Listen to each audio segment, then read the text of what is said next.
for segment number 2 of the Closed Fist. I am Russ. That is Joey. Will. Hey now. The Nickel City Nightmare. Dude, do you want a bucket for your phlegm? Yeah. Seriously. Yeah. Clear that shit up.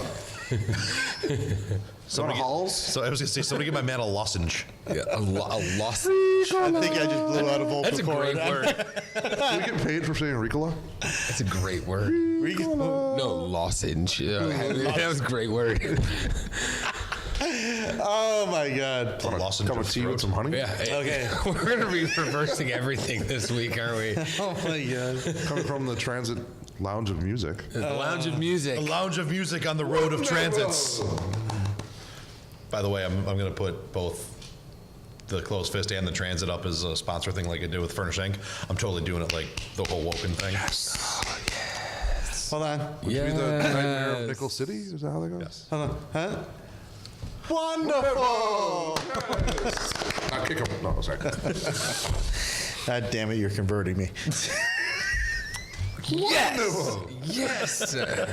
Now we've kind of went through the WrestleMania debacle.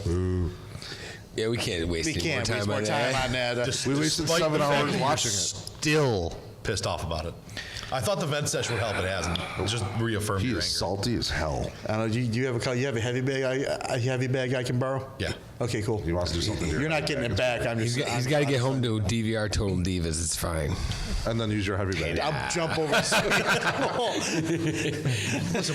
Oh, I'm sorry. I can't jump over. And I'll go underneath the table and kick you in the ankle. When does Liv debut on Total Divas?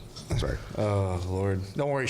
Then she'll get the belt. So I'm okay with just this. saying. But there was another event that WWE put on, NXT Takeover. Yeah. Oh, Yeah, it was I've been chomping at the bit on this one. no pun intended. Tommaso Ciampa and Johnny Gargano. I don't do ratings and stars and all that crap. I don't, whatever. That was awesome. The one before it with Andreas Almas and Aleister Black. Awesome. When is Black coming up to the roster? He just won the belt, so it's the ladder match. Ricochet, come on, he didn't even win. That was But still, amazing. That was a great match. But I'm just saying, did you either of you guys see NXT the Takeover? Unfortunately, No. But you know what? Though? It doesn't matter really. But the finish of the main event was so cool. It was like, because the build, that's how you build a story. Yes. The way they built that year-long feud with the injury. I won't give it away if you guys didn't end up watching it, but I'll give it away. Go ahead. the knee brace, man. Wow, that was awesome. That storytelling, that's how you do it. But you know what though? I will bring this up. Who runs NXT? Not Vince. Yeah, but can we talk about match quality just for a second? Match quality for a second. Yeah. Triple H runs the show in NXT. The match, like you've been saying, the match quality head and shoulders above what. And it was only like 3 hours, maybe 2.5 hours, 6 matches, boom, done. Not 7. It was so well done. If it's that good and people are that much behind it, why can't they transition that into the real shows? Because- Not the real shows, the big And shows. I have a couple thoughts. I mean, because a lot of their stuff, I mean, they do travel some, but not a ton.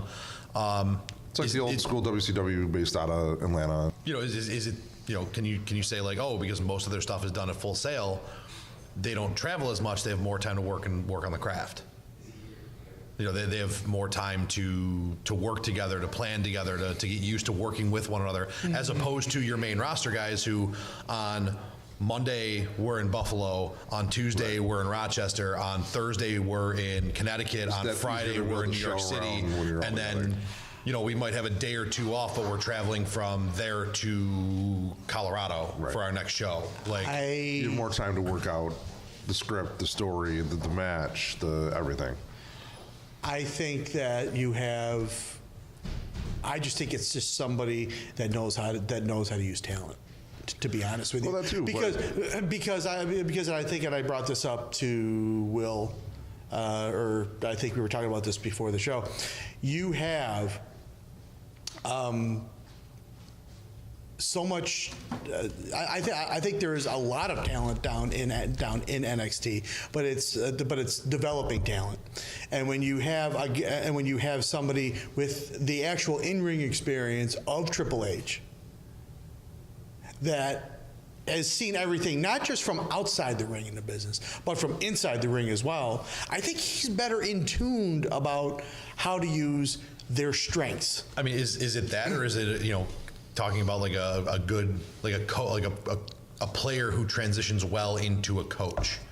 Somebody who I know point. when I was performing, Valid. if I was looked at and said, you need to do A through Z in this order, come hell or high water, or you're going to get yelled at backstage, I didn't perform well. But when it was, this is what I want, this is how I want it to finish, figure it out.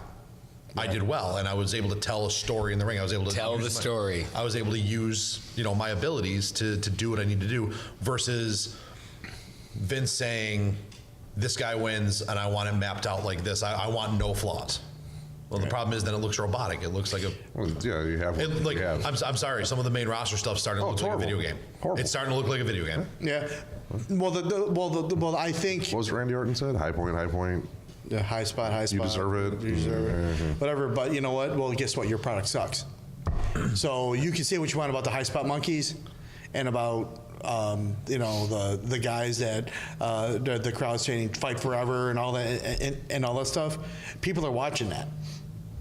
And I hate to go back to it. I mean, granted, I'm not saying don't tell a story or anything like that, but Randy Orton's boring. Nobody wants to invest in Randy Orton anymore. The RKO out of nowhere can only go so far. There's There's only so many nowheres. Yeah, but eventually he's got to come from somewhere. It does. But when you have announcers like Michael Cole who you would talk about robotic in the ring. He's robotic on the mic. He doesn't even use it. He doesn't even know what a wrestling move is. He hasn't called a wrestling move in 5 years or more. The best thing over the weekend, or last few days, somebody put up on Twitter just a camera shot on Mauro Ranallo as he was calling one of the matches. I can't remember which one it was. Could have been Ciampa Gargano, and you just see him get into it. He's invested. Yeah. Right. He's invested in the match, where it doesn't seem like Michael Cole is. It's like he oversells the wrong thing. Almost. It's just like, dude, just retire. However, he's still better than Booker T. Booker T was terrible. Tell me I did not just hear that. 5 times. Okay, talk about finishes, though. We're still on NXT. That I loved the Aleister Black and the Andreas. How do you pronounce his last name? It's on Siama? Siamas. Siamas? Okay. The finish with that his manager / valet. That was a finish too, man. That was all, she was involved in the whole match.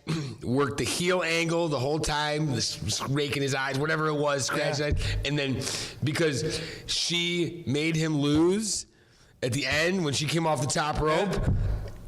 Fantastic. That was perfect the way that ended. I haven't seen him this excited about wrestling in a very long time. I told you, NXT, I've gotten super jaded about the product that's in front of us. You know what I mean? In WWE. Is NXT your lake of reincarnation? Oh, absolutely. Yeah. Hold on. All the other. Wonderful. Yeah. However you want to put it, man. I haven't sat down and been interested and watched a show I'll put Raw on and I'll watch it and I'll do other stuff and I'll whatever, you know what I mean? I'll be texting with Russ or you or whatever. Be like, hey man, did you watch this? See this? Whatever. I sat down and watched the whole thing and I was like, this is really good. It's why I was a fan in the first place. Yeah, my whole thing is that this was great on the NXT level. You take a talent such as Aleister Black. Mm-hmm. You put him up on the main roster, what's going to happen? He's going to get handcuffed. They're going to do what they do to everybody else. Simple. They're going to not only handcuff him, They're going to main event Cena. They're going to main event Undertaker. They're going to main event they're going to main event the part-timers. It's not, and you, the previous segment you said WrestleMania was part-timers paradise. The whole WWE is becoming part-timers paradise. In a way, if you look at what WWE does, they find something that works. You get a big pop from The Rock. You get a big pop from run into the ground. Brock Lesnar. You get a big pop from we haven't seen Cena in a month, so all of a sudden Cena comes back and you get the big pop and everything. Like, oh, Jericho comes back for a one-off and the crowd goes nuts and people start. Jericho's matches are decent. Decent. He's one of the best workers out there right now. But it's because he also wrestles outside of when he's not with the WWE, he stays in the ring and still does it. He's not just touring with Fozzy and then all of a sudden he comes back out of shape. His match with Omega was amazing. Yeah. Yep. But 2 hours of TV is working really well, so let's add a second show on Thursdays. All right, now we're going to move it to Fridays. Now we're going to move it to Tuesdays. So we're going to do. Now we're going to split the roster and give you half the story time, and right, and then diluted so and then much. We're going to add a third hour on Monday. So now you have 3 hours on Monday, 2 hours on Tuesday. 3 or 4 different shows on Wednesday, and then other stuff that goes on throughout the week. Then we're going to throw Cruiserweights a show, which is dumb. Yeah. I think they take something that works and then they just bury it by just forcing it so much. You know why The Rock coming back was awesome? Because they took a year of him building off screen, and it would be a 5 to 10 minute segment where The Rock cut a promo from Washington D.C. while WWE was in Florida, and it was cool to see The Rock doing what The Rock does. But then once in a lifetime gets booked twice, and then we got Brock, then we got The Undertaker, then we got this one, then we got that one, and meanwhile you got guys like Finn Balor, who's in a random 3-way feud over the Miz's Intercontinental title. Yeah, and they just brought the Bullet Club I like back how you said together. the Miz's Intercontinental title. I like that. Hey, I'm gonna puke on both of you. But we're going to get you on the Miz. well, you know what? Congratulations to Seth Rollins. Anyway, that was well deserved. But Congratulations to Adam Cole.